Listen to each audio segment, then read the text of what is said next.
Et nous allons parler tout de suite de la Boutargue, de la Tunisie, du soleil. À vous, Yves Tayeb. Oui, absolument. J'ai vécu 15 ans en Tunisie, j'en garde un souvenir absolument formidable. Et donc j'ai intitulé mon livre La Boutargue parce que l'enfant est la Boutargue, parce que la Boutargue, naturellement, c'est le mets préféré des Tunisiens. Je parle en apéritif avec un bon verre de bourra. Tout à fait. Et l'enfant, parce que c'était mon enfance. Ce titre m'est venu tout de suite comme ça. On dirait qu'il était écrit sur ma table pendant que j'écrivais. Et donc je l'ai mis. Vous savez, le souvenir que me laisse la Boutargue, parce que nous avons quand même changé de conditions financières et autres. Vous vous rappelez, nous, les enfants, presque un demi-pain se mangeait avec un tout petit bout de Boutargue. Ah, mais tout à fait. Hein? C'est pour ça aussi, vous avez tout à fait raison, c'est pour ça aussi, parce que j'ai mangé très jeune pain et Boutargue, très très jeune, ainsi que mes frères et sœurs. C'est-à-dire que papa et maman nous donnaient à manger du pain et de la Boutargue à 4 heures, à 16 heures. Tout à fait. Et alors, on le mangeait avec le fameux Hobs Taboun. Hobs Tabouna. Et alors, Yves, donc, votre père avait une belle situation. Il avait une entreprise de verre pour les fenêtres et tout, hein? Oui, tout à fait. Mon père avait une situation très aisée en tant que chef d'entreprise de verre à vitre. Oui, tout à fait. Et malheureusement, des nuages s'amoncellent. Oui. La situation financière dépérit. Oui. Et en même temps, la situation politique ne s'arrangeant pas pour les Juifs en Tunisie, c'est le départ. Absolument. Que vous intitulez l'exode juive. Oui, tout à fait. J'intitule l'exode, mais le mot exode n'est pas de mon cru. Il est d'un historien dont je me souviens plus du nom, qui est un historien juif qui a écrit un livre sur les Juifs de la Tunisie et qui a parlé d'exode. Il me semble que c'était Jacques Tayeb. Exactement, oui. Exactement. Un Tayeb encore. Tout à fait. Que l'on appelait Jaco Tayeb. Jaco Tayeb, oui, tout à fait, tout à fait. Et voilà, donc, si vous voulez, il faut insister sur le fait que, à part quelques petites manifestations isolées, il n'y avait pas d'antisémitisme patent. Pas tel qu'on le définit maintenant, absolument. Voilà, il faut le dire parce que quand même, nos amis tunisiens musulmans ne comprendraient pas. Mais ce qu'il faut savoir, c'est que c'est à la suite de situations politiques très difficiles pour les minorités juives en Afrique du Nord, notamment en Tunisie, je parle du pays que je connais. Surtout, il y a eu plusieurs périodes. Donc, il y a eu l'affaire de Bizerte en 1961. Nous sommes partis en 1964, ma famille et moi. Et puis, il y a eu naturellement les événements d'Israël en 67. Avec la guerre des 6 jours, bien sûr. Avec la guerre des 6 jours, voilà. Là où il y a eu des manifestations d'antisémitisme vrai de la part de quelques fanatiques tunisiens. Et alors, donc, vous arrivez à Paris. Oui. Ce sont les études avec le lycée Voltaire où vous avez pu entrer grâce à un de vos beaux-frères. Je pense que c'est le mari de Micheline. C'est le mari de Micheline, tout à fait, ma grande sœur, oui. Et alors, donc, comment avez-vous vécu justement ces années? Parce que ça n'a pas été très difficile pour vous de vous fondre dans la masse au lycée Voltaire, puisque vous aviez la chance d'être très bon élève.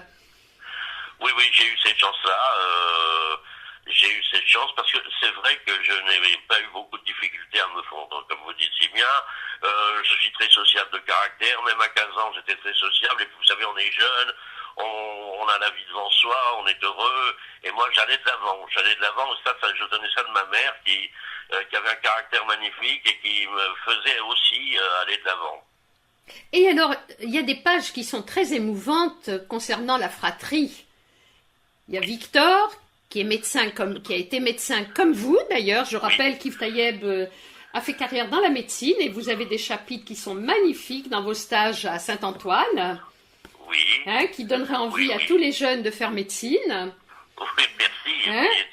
J'étais aussi chargé d'enseignement Tout à fait. la faculté de médecine.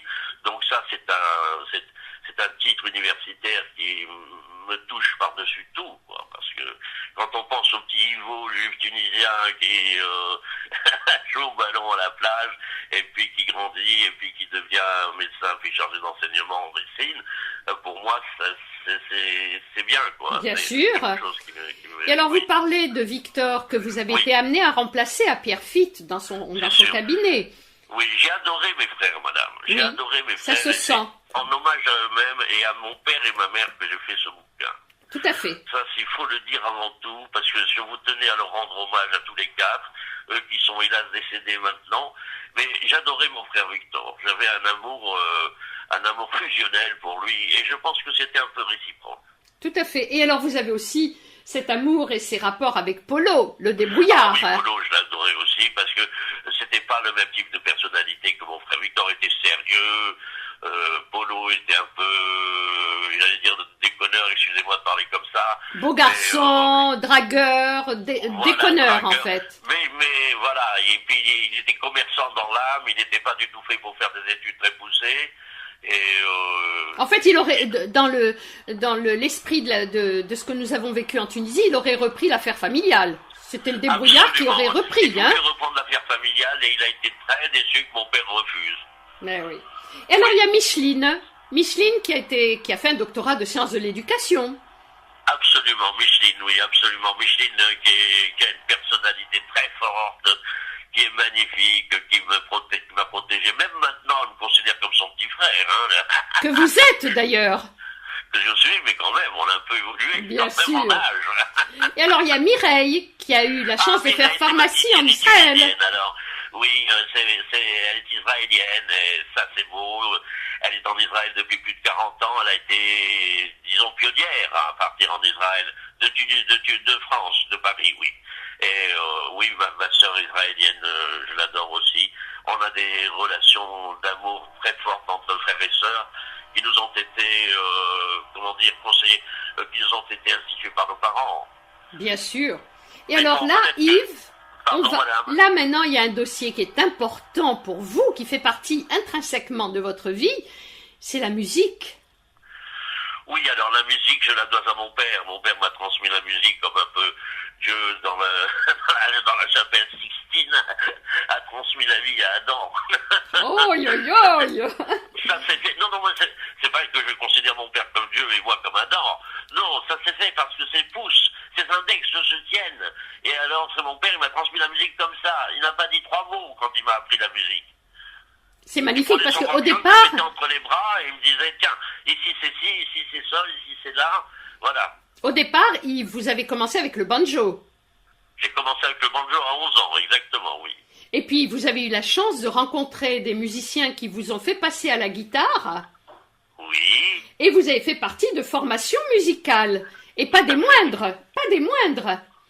Oui, alors naturellement j'ai joué dès que j'étais très jeune, dès que je faisais 3 accords, je jouais avec des copains, et puis après naturellement j'ai pu être en contact avec de grands musiciens de jazz, comme Jackie Sanson, comme Xavier Richardot, c'est surtout Jackie Sanson qui m'a pris sous sa coupelle, et qui m'a mis en contact avec de grands professionnels, ce qui fait que ça m'a énormément poussé à travailler beaucoup ma guitare pour être ne serait-ce qu'à un niveau où je puisse être acceptable.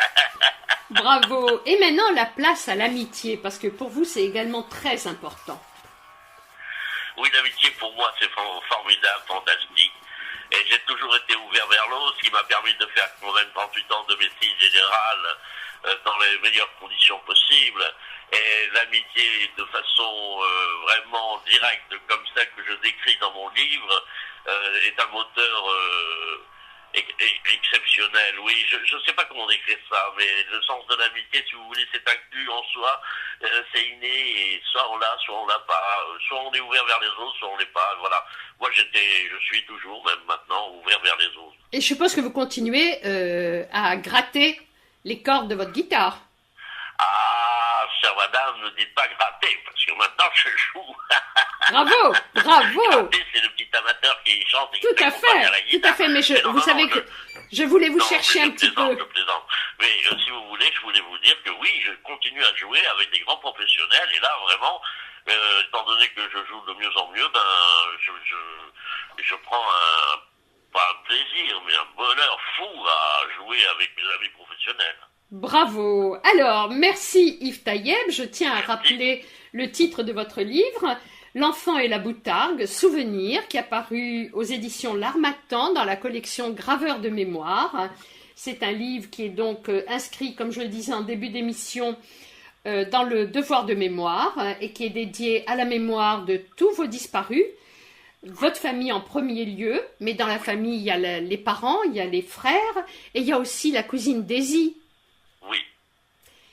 Et La cousine Daisy que j'ai eue, dont j'ai pu, j'ai pu rester à son chevet 6 jours avant qu'elle ne meure. C'est par le plus pur des hasards. J'étais à Nice et je l'ai assistée jusqu'à la mort. bravo Yves Tayeb. Merci pour votre passage sur nos ondes. Merci beaucoup, c'est moi qui vous remercie. Quant à moi, chers amis, je vous dis à la semaine prochaine. Monique Nakache pour Paris, Culture et Spectacle.